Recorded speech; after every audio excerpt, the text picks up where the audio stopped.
How's it going tonight?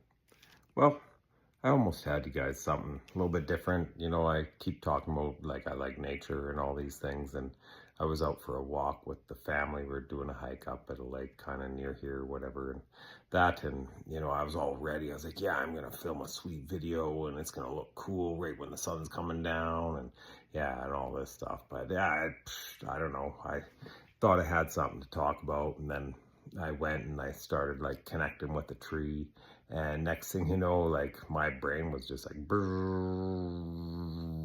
flatline, and I was like, huh, well, I guess I don't really got nothing to talk about.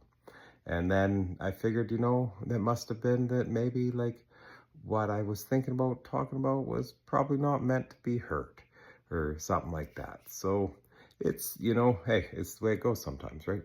So here I am back in the garage and, just kind of thinking and whatever. And, like I was talking about last night, like checking in with your people and stuff like that and things. And like, it's always important, I think, to believe as well to have compassion for your fellow man or woman or human. It really, and it could even, resort to other things and stuff, but we'll keep it simple.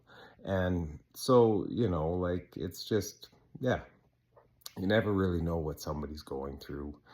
Sometimes you can, think you know it all or have the best idea and intentions for someone and things like that, and it's, yeah, but really, like, sometimes,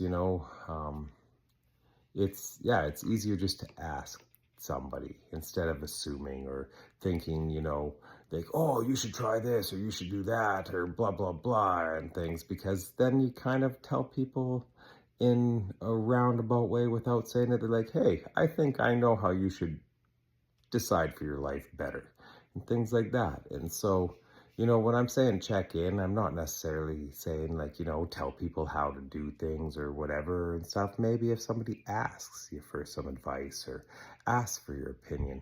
But a lot of times the best thing to do is just what they say called holding space. And to me, that's just, listening to somebody and responding and letting them know that they're heard, they're seen, that what they have to say is valid, how they feel is valid, things like that, So like when you do check in with your people, or if you do and stuff like that, just always make sure you do it with compassion and do your best not to come across like, you're telling them how to live their life and how they can do it better and things like that. So just remember, we're all fractals of each other.